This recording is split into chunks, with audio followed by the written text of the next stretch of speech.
Hi, welcome to Higgins Keto Blog, Day 17. We had quite the eventful day today. Several things. Did some research, made some bread, got some deliveries on some of the stuff we told you that we'd ordered. So I was able to play around with a few things. And I think what we'll start with is the question that my wife asked me today. She was actually invited to grab a glass of wine with someone next week, and she called me to ask, can I do that? How does that affect my macros? You know, that whole thing, because, you know, everything now is based on what we're trying to accomplish, our goal. So we research everything. So when she asked me that, I said, okay, I'll look it up. He broke my bubble. Right. So I went on and I looked everywhere, okay?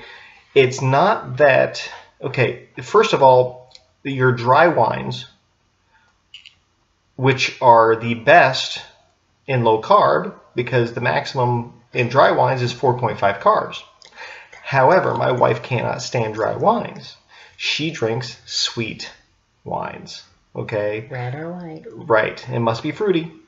And those are 8 to 12 carbs per glass. However, that's not the problem. Okay? Well, because, you know, I'm thinking in my head, well, I'll just, you know, adjust my macros. Right. Yeah. And I looked that up, and I went to every keto site on the planet, I think, because, you know, I'm like, you know what, if I don't have at least, you know, several people backing up what I just read, she's going to nail me to the wall and say, I don't think everybody said that, you know, because, you know, when she gets something in her head, she wants it to happen. I'm just saying. All right, so what I found out from every single website is alcohol is bad, okay? And the reason why it's bad is because for some reason when you take in alcohol, any alcohol whatsoever, it doesn't matter if it had one carb, okay? The alcohol that you take in changes the way that the liver processes the nutrients. So simply taking a single drink of alcohol throws you completely out of ketosis. So, of course, you know, as a nurse, I'm sitting over here thinking anatomy and physiology and the whole purpose of the liver and how it's supposed to metabolize the alcohol, and anyways. Basically, what the liver says is, ooh, I just got pure carbs. Yeah. I don't need the fat anymore. Right.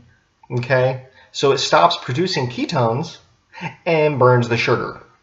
So basically, because you decided to have that one alcoholic drink, you just went back to day one of transition to adaptation for ketosis, starting all over again.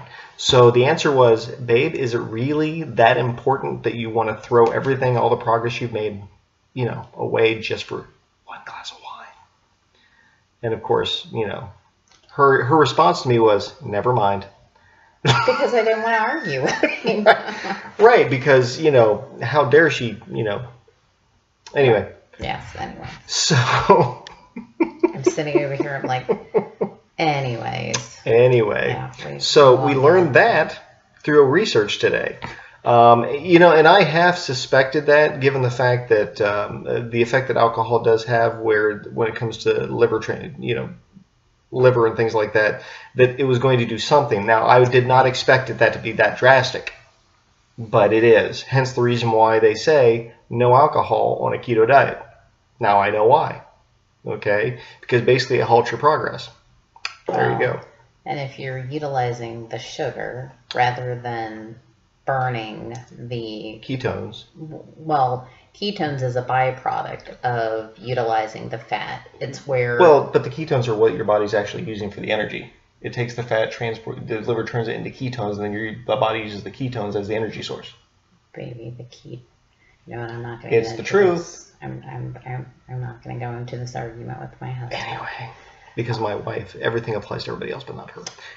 Anyway... Okay. Okay, so Sean is still tired. However, she's not taking my word for it because she's not as tired as she has been. I'm still tired. She claims to still be tired, but she has had more energy as of late. She just doesn't see it herself.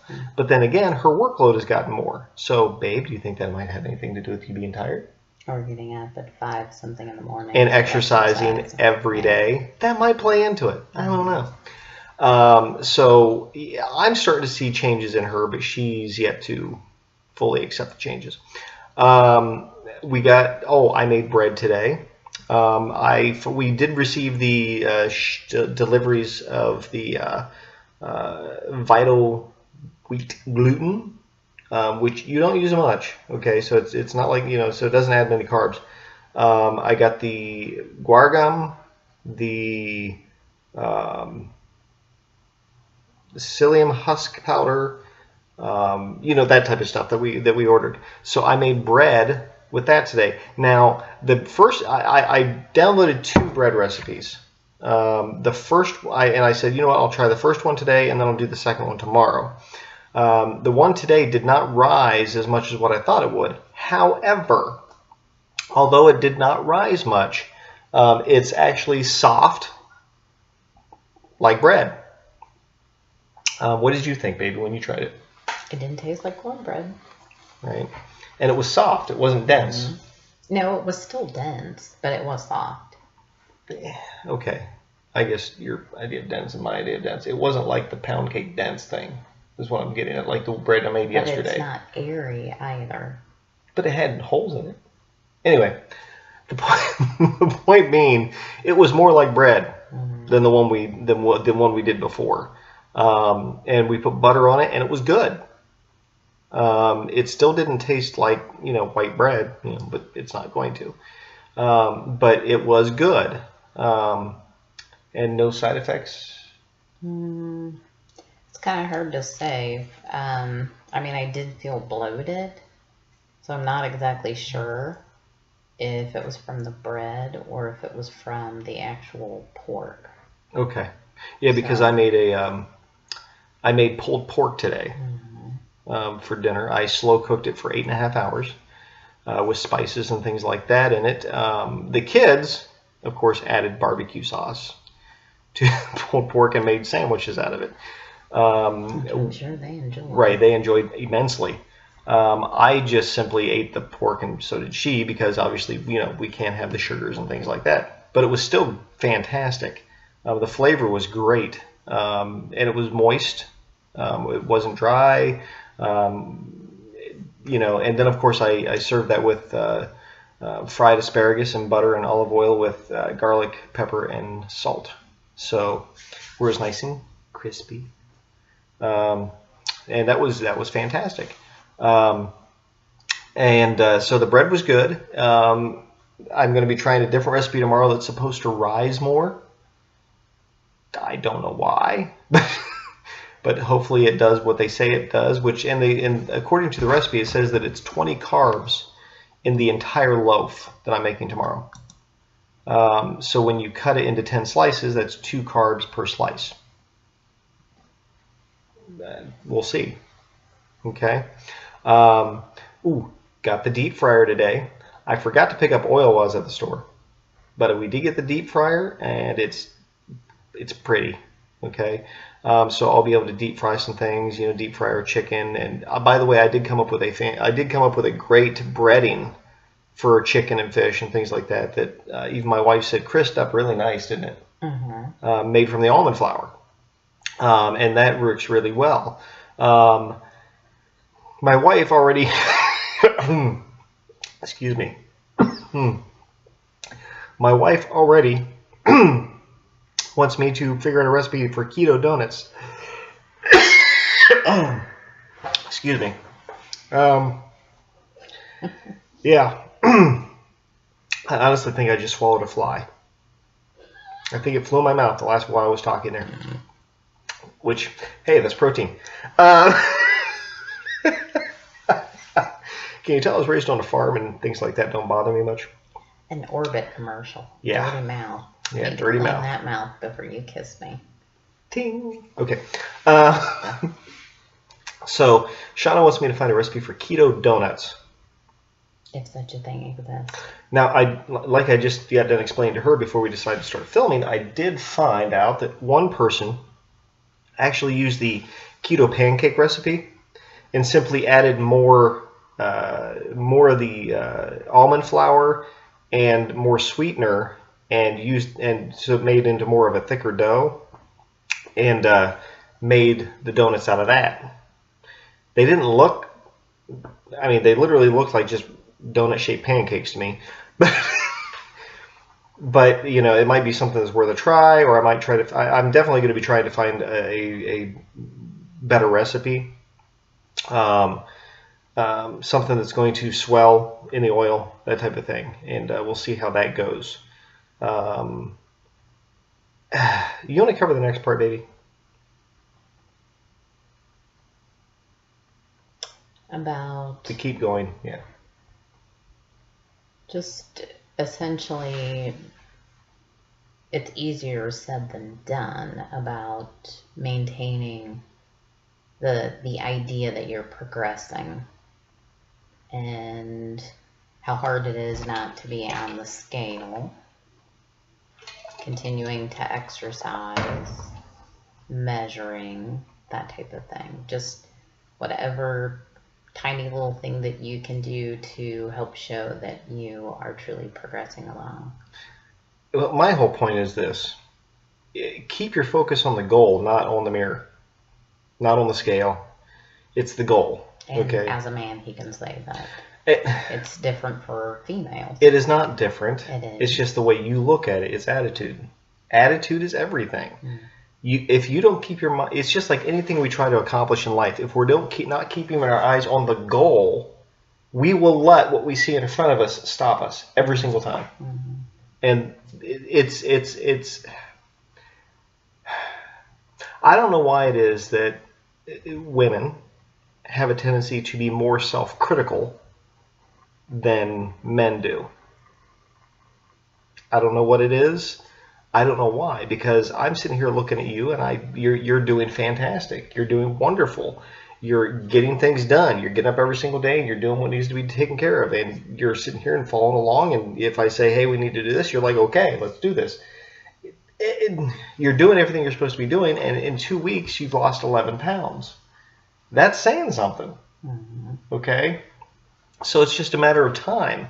You know, you didn't achieve your PhD in a week. You know? This is true. Okay? Everything takes time. And unfortunately, because, you know, we as human beings tend to mistreat and abuse our bodies, it takes some time to recover from that. You know, the fat's going to come off the exact same way it went on, in reverse order. So the last thing that started showing itself is going to be the first thing that starts to go, but the first thing that starts showing itself is be the last thing to go. And we generally start putting, you know, this area between our waist and our chest is generally the last area to go. You'll see small changes at first. First thing you're going to start seeing is changes in the face, arms, legs. But this right here between the chest and the waist is going to be the last thing to firm up and to actually show the major part of this, which, you know, if it was up to us, that would be the first thing to change, right? You know, we all want the slim hourglass figure, you know, we want the, you know, or men V shape, you know, that's what we want. But it doesn't work that way. Our bodies will reduce as our bodies reduce, and we have to keep focused on the fact that this is our goal. This is our goal. You know, see this woman right here? She is the most beautiful woman in the world. Okay? She is my fitness model.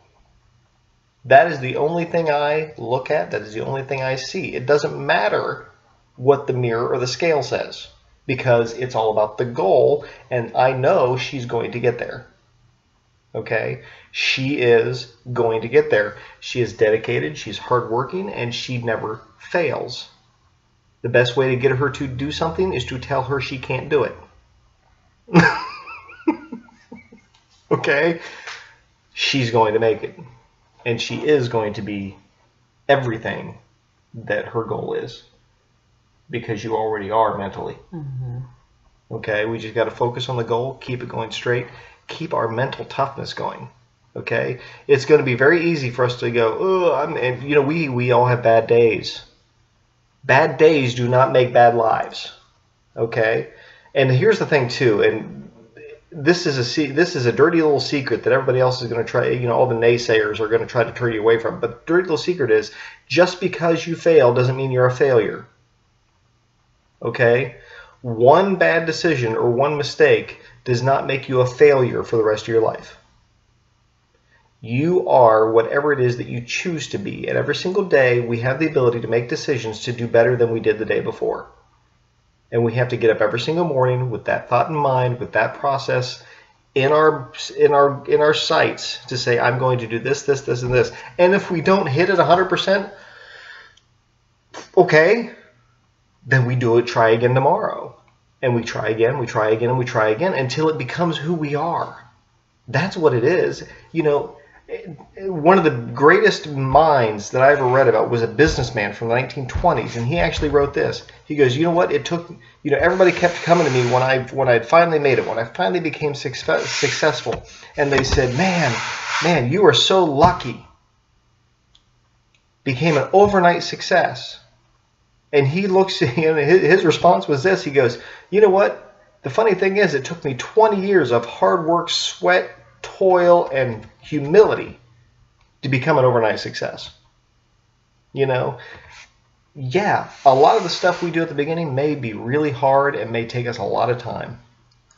But you know what? When you finally flip that over and things start working because of everything you've done in preparation for it, all of a sudden people are going, oh, what are you doing? Well, not realizing that you've been doing it for 6 months to a year. Okay? It's going to happen. Just keep pushing, keep going forward, keep researching and finding out and saying, you know what, if I made a mistake today, that's because I need to now go and get the knowledge that I can in order to do better tomorrow. Because it's all about the goal. It's all about the goal. We got to be focused on the goal and not on right now. Because as long as we're looking at right now, we'll never get anywhere. When you're driving down the road, do you look at the hood of the car or do you look down the road? Okay? That's what we got to do. All right? Anything else, baby? I don't think so. All righty. Well, you guys have a great night. Enjoy yourselves, and we'll talk to you tomorrow. Bye. Bye.